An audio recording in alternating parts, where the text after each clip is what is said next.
Hello and welcome. I've got Clarice Lin with me, the ROI doctor and founder of BaselineLabs. How are you, Clarice? Hi, Johnny. Thank you for having me today. Absolute pleasure. How are you? Yeah, I'm very well. Thank you. You're kind in of first day of the exit from the lockdown, and everyone seems to be really excited. We should be out partying and hugging, and we should be eating in restaurants. We're both being safe, talking about YouTube online today, aren't we? No, I think we are at the right place. I think. Don't join the crowd. Go where everybody else is not going. Absolutely. So welcome if you're listening on the podcast, and brilliant if you're watching us live as well. We are live streaming on Facebook, on LinkedIn, and on YouTube. If you've got questions for myself or Clarice, please do use the chat. We'd love to have conversation with you, so please do that with pleasure. You're from Singapore originally. Where you moved to London, what, 11 years ago? Yes, I moved here in 2010 March. So it was a great day, I think, when I arrived on the plane at Heathrow, and then ever since then I've been here. A decade has passed. Can you imagine that? More than a decade. Wow, time flies, hey. Yeah. And I'm privileged to have you here. You've been named as one of the top social media influencers in 2019 by Planable. You also you've spoken at many conferences. In fact, we met at a conference, but you've spoken at some big conferences, notably Inbound in Boston. So it's brilliant that you're here, and you work with some big clients as well. Prior to setting up your own business, you've worked with some big clients. Yes. So what we're going to be talking about YouTube, and we're going to be talking about, how to start a channel, how to grow a channel. We're going to talk about things like picking the right content. We're going to talk about growth and the tools that you could use. What's your fascination with YouTube, Clarice? I think my fascination, so to speak, started probably a couple of years ago. I realized, there were a couple of channels. So when I started doing marketing, I was looking at the different channels. And most recently, especially in the last 2 to 3 years, I noticed that more and more people are actually using YouTube. Notably, YouTube has a search engine. And that got me thinking that actually businesses shouldn't just be on Google, they should actually be on YouTube. And a lot of I think many businesses haven't really focused on using YouTube because it's it's more work. And some people can't really see the return straight away. So they are slightly reluctant to get started on that because they see it has this big mountain, like, climbing the Himalayas, or, so to speak. And they just little bit daunted. And I would agree, actually, for myself, coming from a more analytical background, more logical, speaking like design or kind of creating content, I would say creating content via text posts would be something I'll be more comfortable with. Pictures or images is kind of something that I had to pick up. And videos or editing videos or getting comfortable, like how videos work and everything else. It looks easy when you watch the TV, but when you're actually doing it, it might not be that straightforward for certain people. And it can kind of, when you start having these conversations in your head thinking, oh yeah, I need to do this. Like, do I need to do it like Hollywood style? Like everyone's video is so good. Whatever I say on the video, would people want to watch it? All this internal dialogue. And that can just, oh yeah, let's think about it, later or next year. So what they don't realize is they are missing out on a very great opportunity, because these days, most people don't just go on search on Google looking for answers, and they also go to YouTube to search, for answers, has the resources, looking at how people demonstrate certain things. So it's a growing platform, and everyone should actually get on there, or every businesses, if they really want to grow. I'm not talking about your local bakery or like the supermarket. I'm talking about if you have like a business, maybe you're selling like a certain product that's not your day-to-day, something that you use. Like if you are selling toilet paper, I'm not sure if that would be a good, YouTube channel, but I'm talking about like the other businesses. They should seriously consider starting a YouTube channel, because that's where your business can potentially grow without you having to actually spend a lot of time convincing them. Because if you put up quality videos that actually get them excited, they want to follow you, or they want to learn new things of what they can do with your products or services, then that's your opportunity. That's a very good marketing platform, I would say, one of the strongest marketing platform. And it's definitely not the easiest to start with. But once you have it, and then you just, grow from there. Yeah. I'm going to tap into a couple of things that you just mentioned there, but Stephen Mitchell, who's watching us right now, for everyone that's listening on the podcast or maybe watching YouTube at a later date, this is May the 17th today. So it's recorded May the 17th, 2021. And yes, we are in the roadmap. We're in the next phase of being let out. And Stephen says, just because you can doesn't mean you should. So I think both myself and Clarice are sort of saying the same thing. So it's good to hear. Now, Clarice, just to go back on a couple of things there, you talked about, should it be Hollywood movie style, really well branded, etc. What about if, how important is the quality? And the concern I've got, or certainly some people listening or watching, is that, if they've got a very good brand, how important is it that sort of high quality transfers into YouTube? Or is it, or does that just slow things down, increase the cost? And is it more about the content, or is there a balance? There is a balance.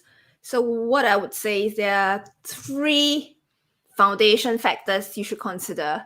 One is definitely, before anything else, is actually the usefulness of your video. Is it answering a question? Is it valuable information for your customers, for your clients? Is it useful? Is it relevant? What message is going to go into that channel or to that video? That's the most important part, even before the quality of your video. Because if it's like useless, unless you're like maybe a comedy channel or something, you're just there to joke around and things, so you're entertaining, so that's a different thing altogether. But if you're there, using YouTube to promote your products and services, then the first and foremost is, how useful is your video to potential customers? Relevance. Yeah, usefulness, relevance. That's number one. And then we come into the quality of your video itself, your image, your videos, your frames, and then the audio. Because that's the 2 things, which is when people watch a video, they want to see you, not necessarily like Hollywood style. Like everyone who has a phone could work. You don't need to buy a new gear. I think that's relatively, good enough for that. And then audio is just, try not to record in a noisy environment outside, especially if you are new, because there's a lot of background noises. So if you are not very good with that, first, the most I would say the pro tip for someone who doesn't know much about sound is record at home.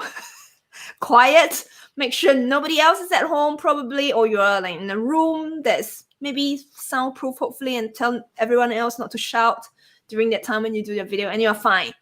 Or you could do it in your car too, if you're in a car, if you have a car, it's quiet, you're sitting in your car, nobody's interrupting, that's good enough. You don't have to worry about editing your audio or something. That's difficult territory. So we're saying that it's okay to have to use an iPhone to have sort of something that's a touch shaky, depending on how you're holding it. But it no, it's not okay to have it shaky. Tell me more. Yeah, the thing about shaky is it gives people a headache when you actually shake around too much. So when I say with an iPhone, I'm hoping you would at least get a stand or something, or someone else is actually holding it for you, and you're not like moving it like this, because it gives people a headache. So That's that's kind of like, so that's a really good point, isn't it? So all you yeah, need is a tripod or yeah, something that you can stand something on, yes, or of even course. in the car, you Yeah, could stick something to the windscreen yes, or whatever else. This is of that's course it. not Yeah, whilst driving, of course. yeah. So yeah, I get that point. And one of the things you said, this isn't just for the local bakers, although Mhm. what's wrong with the local bakers using a YouTube, but how big do you I was sort of hearing in that you've got to have big aspirations, but how big do you need to be to find that YouTube is worth using? First of all, I would say you want to think about what are you selling, what's the cost of your products and services, and who are those people, and what would interest them. So if it's especially if it's a product or services that people think about, they need to research on before they decide to buy from you, then definitely it's one of the factors you would consider to say yes, maybe you need a YouTube channel, because people need to research. And that's why we have, for example, we have like gear review channels on YouTube, because people don't just go into the shop and buy something that costs like £1,000 or £2,000. They actually research to look at, what are the top quality system, and then they actually look at like the sound effect, or the production, or which other equipment does it go with, things that they would consider before buying that product and services. If these are questions that can't be answered in one sentence, people want to hear the explanation, like the logic, or they want to hear from other people before making up their mind, then definitely there is potential for a YouTube channel. And even, for example, like you said, if you were needing to research, so if you were a local solicitors, Yeah. then you've got great content for because the reality is that a lot of your clients will be doing research prior to speaking to you. Yeah. Yes.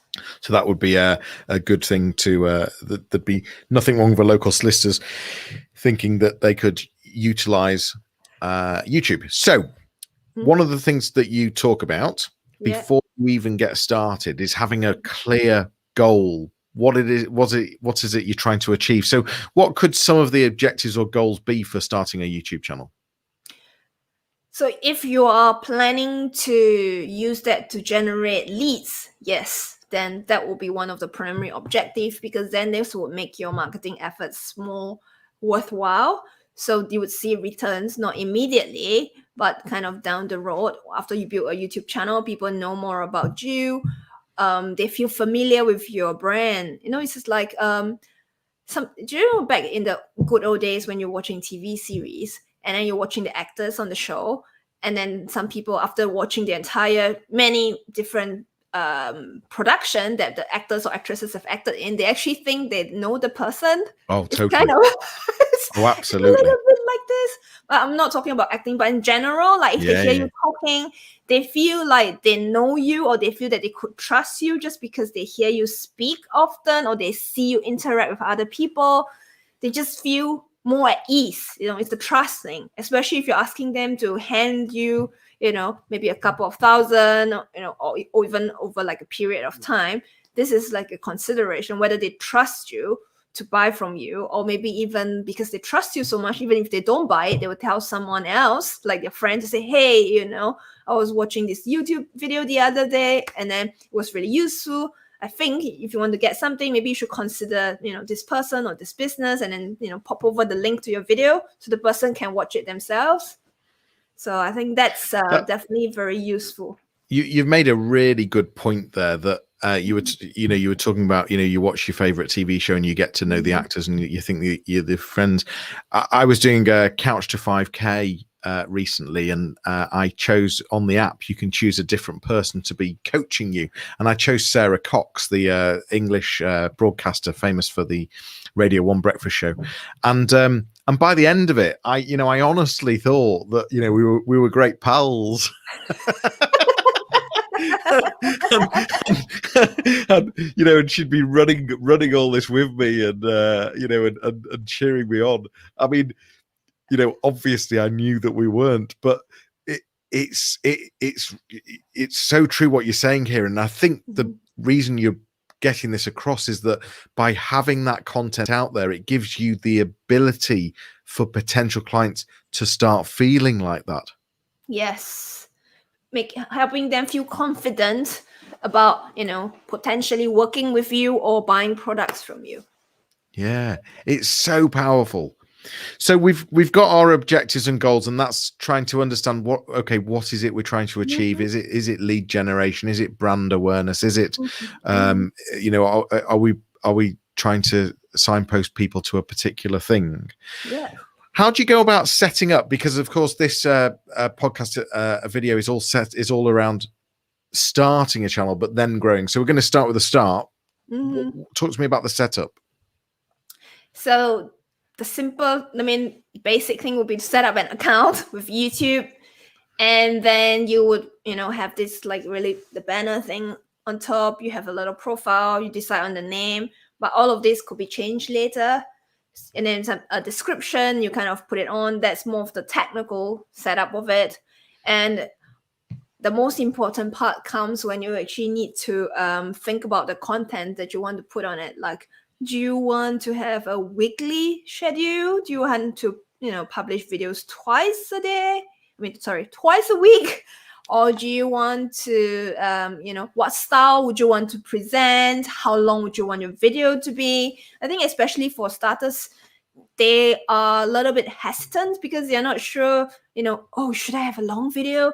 And then they get they get a head all around this nitty gritty. But what I would recommend for like a beginner, not that comfortable on video, you could aim for maybe 2 to 3 minutes as a start, or maybe a bit of a stretch, 5 minutes if you can, if it's possible. So you kind of plan out your videos beforehand. What are the different topics that you want to be recording for, maybe at least for 10 videos, at least ahead for a start, or maybe just 5. So you kind of get into this routine. What you need to do, very importantly, when you're starting your channel, it's not just even about setting up. It's about how can you maintain this consistency, uploading this video on a regular basis. Are you going to load up one video and then disappear for 2 months?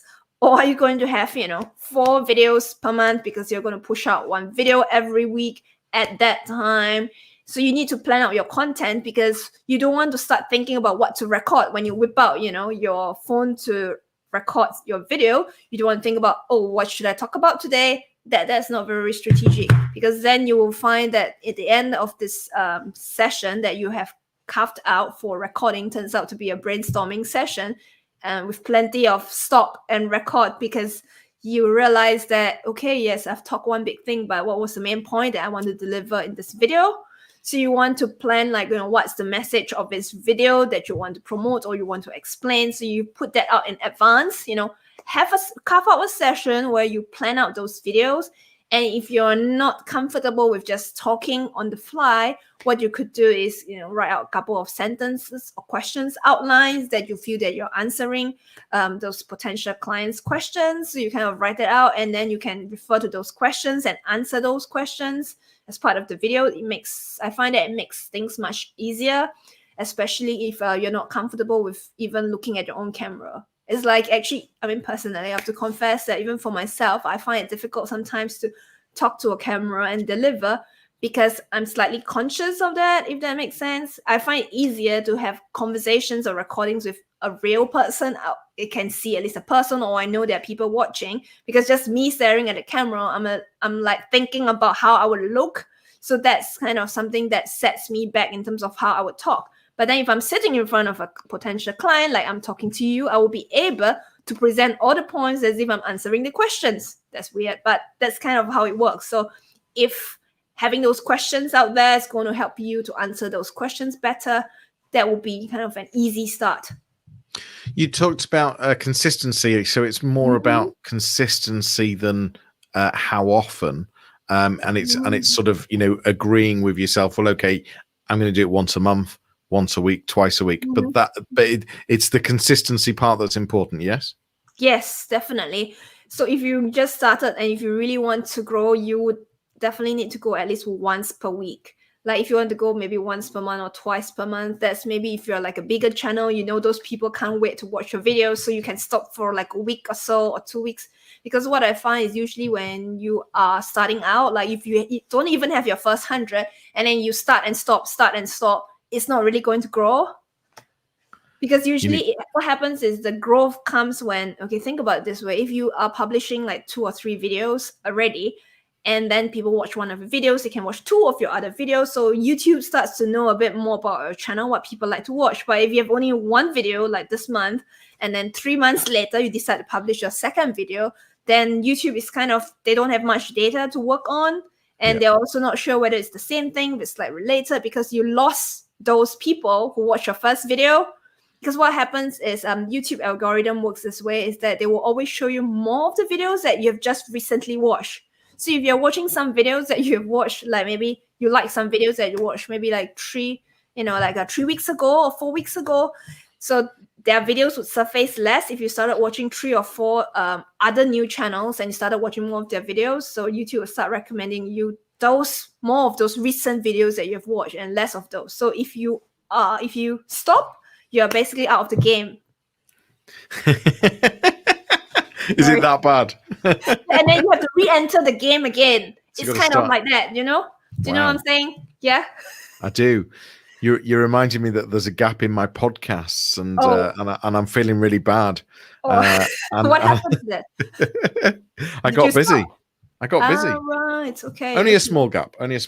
Yeah. But if you're not planning on growing it, if you're not depending on it, I guess it's okay. I don't know. What do you think, listeners? I'm thinking that it's natural and organic, and you love keep coming back, and it's you tell your friends and you hit the subscribe button, and I don't need to worry about this consistency. Maybe I do. So you were talking about the this style. In fact, you were referring to. Mm-hmm. Instead of just being on camera on your own, being with someone else and talking. Is that something people should be considering? I mean, what we're doing right now, is this a good thing? Is this helpful, or is this not how to grow a channel? This could be a good way, conversational style. I find it could be easier for some people, but I think some people they find it difficult to talk in front of the camera. Like one of my clients, she said that she feels more comfortable when she sees herself talking.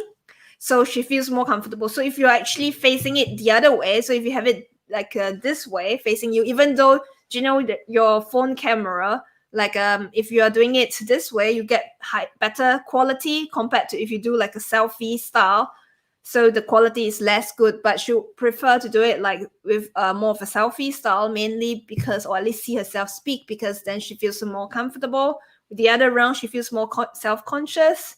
So I think there are different little habits or kind of like inclination that people have when they record. So it's more of knowing yourself, like how do you feel about that?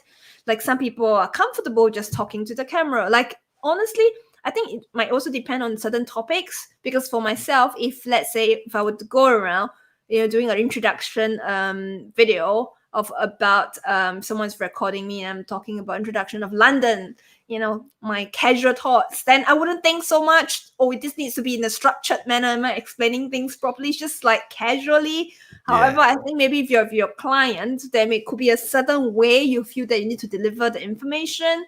I don't know, so you feel a bit weird, like not talking to a real person. So I like one of the tips there, and just for people that are listening and not watching and can't see, you were talking about the back of your phone is a higher density camera, and also perhaps using it that way so that you can't see yourself is a way to solve the I don't want to see myself on camera issue. So that's really good to know. Now, we talked about content. You talked about how it's really good you've got to have a clear idea on what the content's going to be. You don't want to just get there and be ready with your phone and not know what to talk about. How do you talked also about understanding what clients are wanting to know and answer? How do you come up with the content? What are the tips on, or what are the things that we should be thinking about when it comes to coming up with content and that content plan? So there are a couple of ways. One is for your existing clients or before they become your customers, what are the questions that you would get in your inbox? Or what would be the questions they would ask you if they get on a call with you, or if you are on social media already, whether those DMs that you get, what kind of questions are you getting? So that would be a good starting point. However, if you have already exhausted them, you can also go to Google and Google those questions, and then you can actually see as well what are the other related questions that people would ask. So that would be definitely like a good start as well. So I think that should be able to get you through, at least the first 10 to 20 videos or so. That would kind of be enough for a start. And then when you create or you publish those videos, you might get even more questions about maybe a part 2 of that, so that could also be the thing. Yeah, so that's the process which you can look into, tapping into those different resources that you have. Yeah, and part of it is about optimizing the content in terms of search engine optimization or YouTube optimization. So not only thinking about what people are searching, but then making sure that I guess that you're even using those phrases and questions within the video. So, should I be sort of plastering YouTube optimization 10 times right now? YouTube optimization, Okay. so that YouTube picks up on it and says, "Oh, they're talking about YouTube optimization. Let's put them higher." No, that would kind of appear as spam. Yes.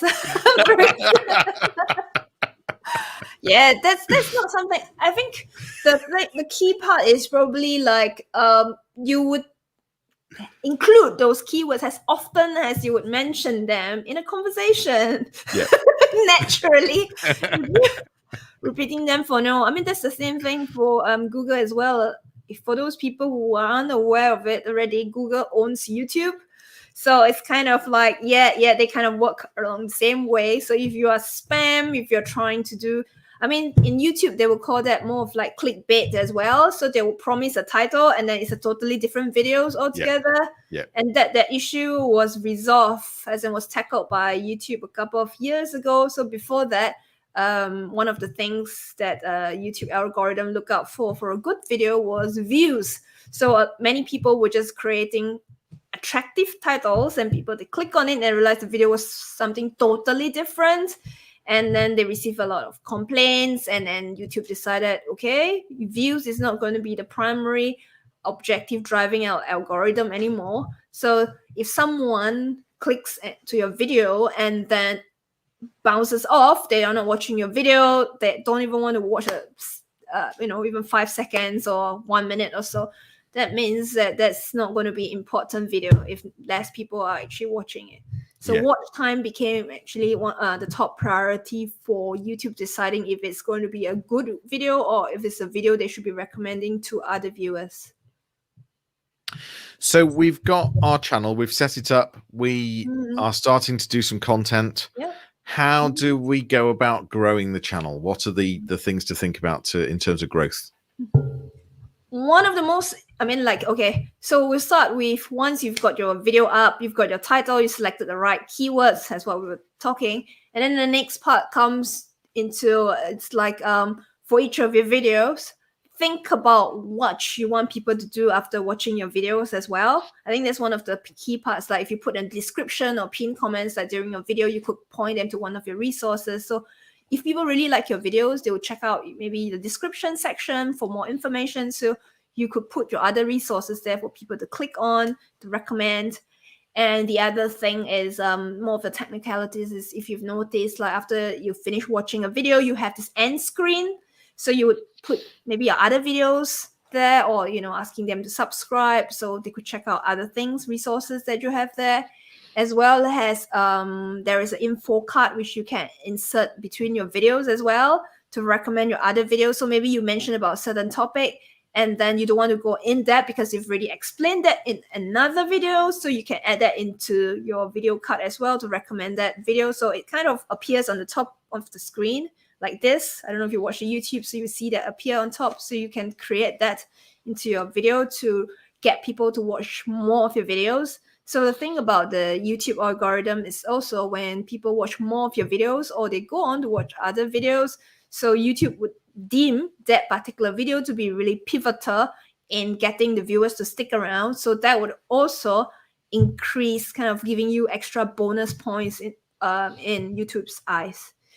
And once we have that, the other important thing, which is kind of the effect, is most people underestimate the impact of that and don't think that much, is that they actually, especially if you are starting a new channel from 0 to 100, is you have to promote your channel. When you start from 0, you upload like 3 videos and then you're like, why is there no one subscribing? Yeah, it's because nobody knows about your channel. So YouTube is not, okay, let me repeat that. YouTube is not going to promote your channel for you, okay? So they have other better things to do, because you're not helping them right now. You're starting a channel. They are providing you a free service for you to upload your videos. Remember, everything is for free. And then you're expecting them to give you some of their resources to promote your channel. Fat hope. So forget about that. It doesn't make sense. So you have to actually put in your own effort to promote it. So you have to do your own promotion, especially when you are starting out. So what I mean by promotion is you could ask your existing clients to do that, or if you have if you don't have such a big customer base yet, you're kind of growing and not many people might want to subscribe to a video, you could also consider asking your friends or your kind of like people in your network to subscribe at the beginning to give it some numbers. So what happens is, and those numbers get up to a certain extent and people see some subscribers, that could also attract a couple of other subscribers, so that would help. But also, most importantly, I think, is if you have social media platforms, if you have a certain number of followers, blast it out there every time you're uploading a video, or even before you started the channel, get them to subscribe to it. Or if you have an email list, get them to subscribe to it. Tell everybody, or every potential clients, or kind of like existing clients, whatever, tell them about it. Maybe they want more information, so could be interesting for them. So do that. Promote your video. Promote. Yes, that's really, really important. Like, most people kind of grossly underestimate. They think that by sitting around creating this video and then you're like, done, let's do the next video. No, you need to actually promote it. And even, for example, just including it in your email signature. That's really simple stuff. Yeah. And trying to just push a conversion there for a subscription. Just to remind you, if you're watching this live, thanks for being here. You're very welcome to ask us questions. We'd love to take them. And if you're on the podcast, thanks for listening. Please do tell your friends if you're enjoying this. So we talked about the growth, and what you're basically saying is that you can't just think that YouTube's going to promote this for you, so you need to promote it. There's loads of different ways to promote. I think you've got some tools that you talk about as well. Is that to do with promotion, or is that to do with creation, or just what tools are you using and do you recommend? So in terms of YouTube video optimization, will be more of a tool that I use is TubeBuddy. So TubeBuddy is a really good tool.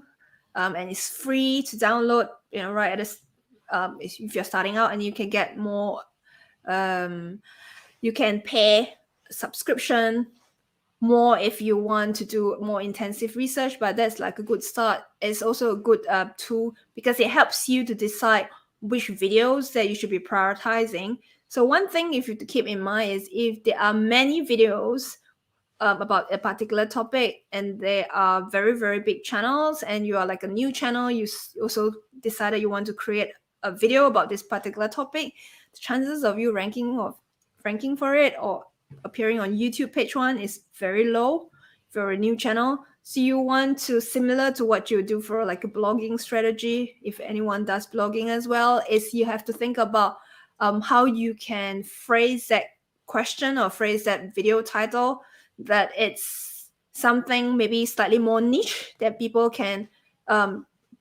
but you can talk about, and then you can promote that video, so you'll be more likely to rank for it. You want to look for subject that has less existing videos, if that makes sense. Yeah. And so this is a bit sort of like for SEO, it's like keyword research but for videos.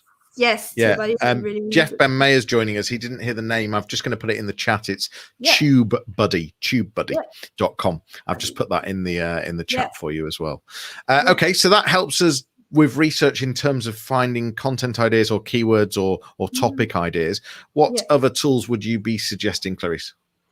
So there's another tool that I've kind of been also looking at. It's like Morningfame.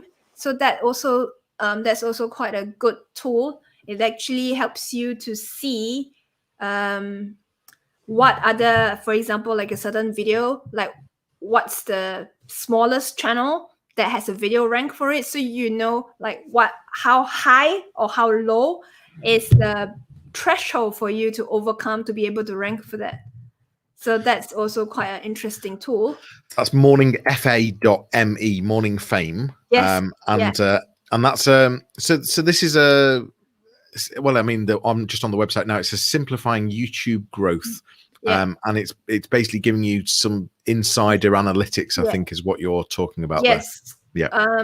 This kind of would be a good added tool for certain parts. But what I find for myself is because I come from a more analytical background, so usually I would just use the YouTube Studio. So they have their own analytics as well. So that's good enough, for example, to see where are my subscribers coming from. Are they coming from search? Are they coming from maybe a direct link that I've shared? So that's kind of good as it is. Morningfame is what I find is good is actually to find maybe ideas from other videos, and you can also see some of your progress of your videos. Like for example, if there are certain videos which has started promoting your video, so what happens is the more popular your video is, so YouTube would actually put your video as part of like related videos for other videos, if that makes sense. So you can see like, oh, 2 other videos have just sent views to this particular video. So I find it always quite encouraging also in a way. So you can actually see progress, and then you can check out those channels, because the reason why YouTube recommended your videos to those viewers is because the subject is related. So if you are looking for additional content ideas, you could check out those channels as well to see what other videos do they have. Is there like a particular video about a topic that is related to your channel, and then you could create a video about that. Yeah. Really good point. So also, I mean, we didn't gloss over it, but I didn't go into it. But in terms of using YouTube itself, the tools on YouTube, for example, you talked about adding end cards, which is sort of that sort of call to action card at the end. You can optimize things like titles and descriptions. You talked about the what was it called? Sorry, the inner. What did you call it? The End screen. On screen, sorry, of course, on screen card. End screen. But there's also the on screen suggestion. Oh yeah, that's called info cards, I think. That was what I was looking for, info card. So you can add info cards to your videos. So don't forget about the tools and the optimization that you can do on YouTube. Any other tools that you'd highlight or recommend? Yeah, I think the other thing you could actually also think about is getting subtitles for your videos, especially if you don't have a perfect accent. Like because for example, like for myself and some of my like clients as well, if they don't have like a perfect accent, YouTube wouldn't be able to generate the subtitles. So they'll come out a little bit of mumbo jumbo. So there is a tool which you can use as well. So I find that's really, really good. It actually generates about, I would say, 70 to 80% accuracy, even if you don't speak you don't speak English with either a perfect British or American accent. That could also work as well. So I find that really useful. I have to say we're live on LinkedIn right now, and LinkedIn is automatically adding subtitles, and it's doing very well on your accent right now, I have to say. Yeah, more than it's quite impressive how they've really made that tool work so much better. But let's just tap into why we're talking about subtitles, because isn't there some ridiculous stat that 70% of people don't actually have the volume on when they're watching a video? Is it something stupid like that? No, it's true. Actually, I think what I've asked around There are some people who could be watching your video in a public transport. Maybe they forgot to bring their headset, or maybe they're in the office, they're looking at a video, so they will be looking at those subtitles if they actually want to watch it without necessarily having the sound. So for my own personal preference sometimes is I'm more of like I would say I like to read more than I like to listen.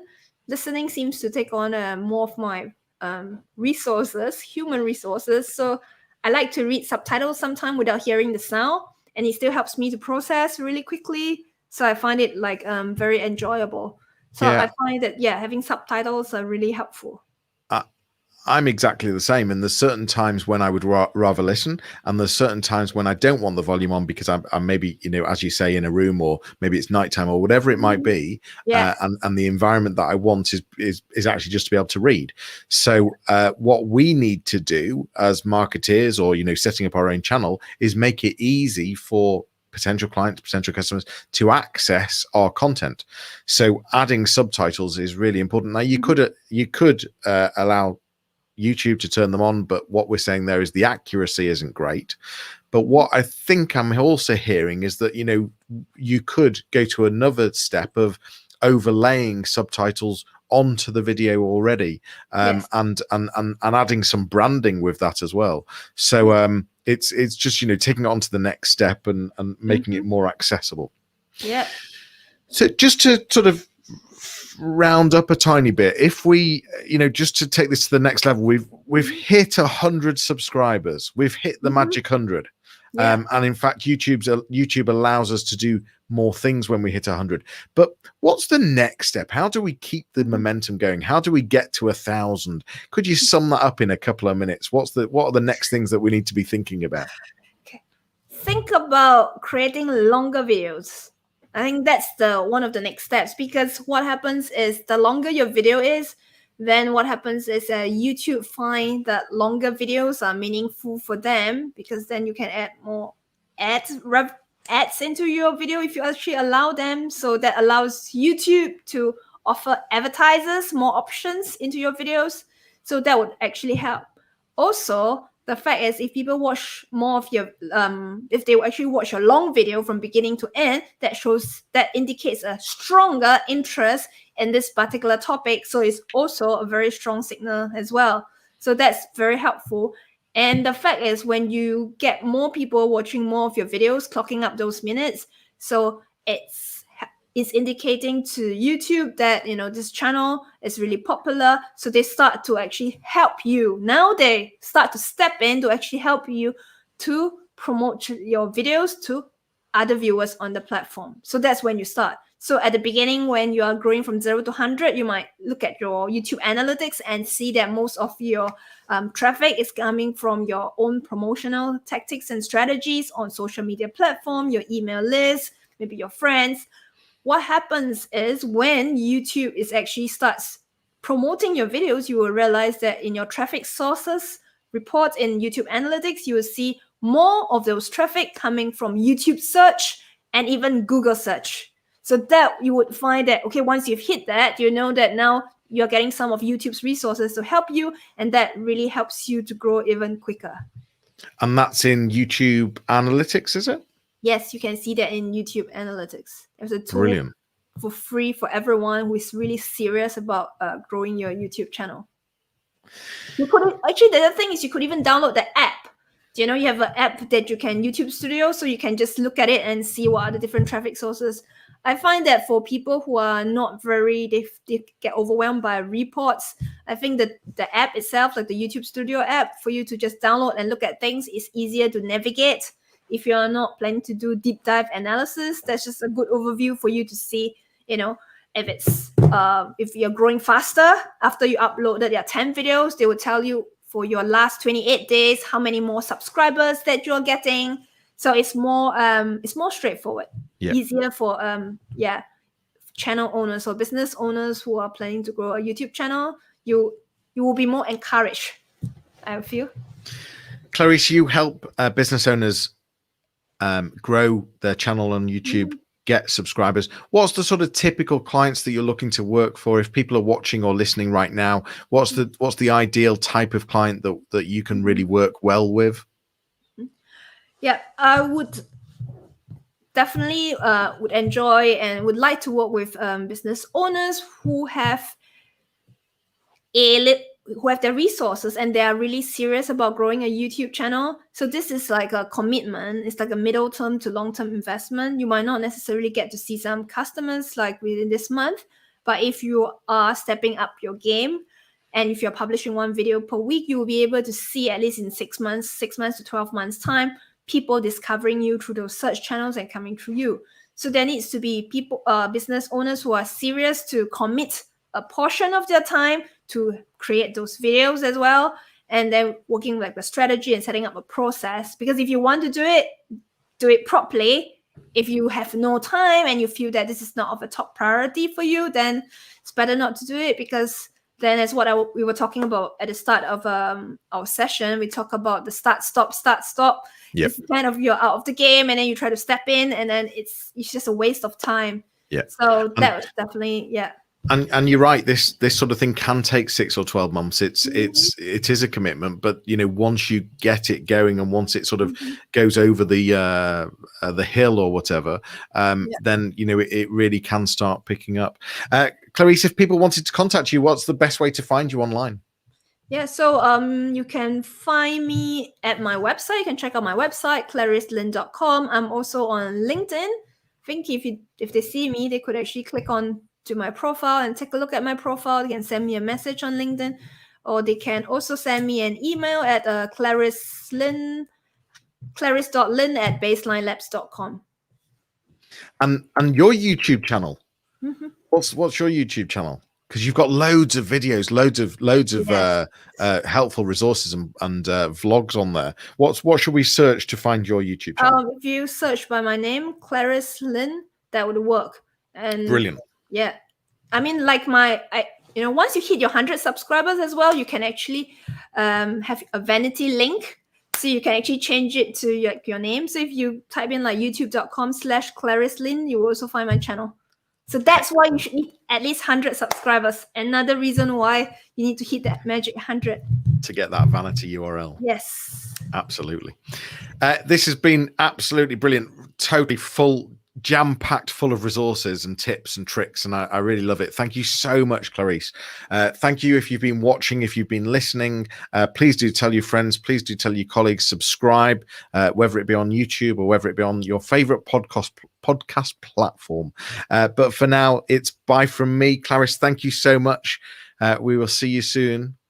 Yes, thank you very much for having me today. It was a very enjoyable session, and we'll see everyone soon. Yeah, take care, and thanks once again. Bye-bye. Bye-bye.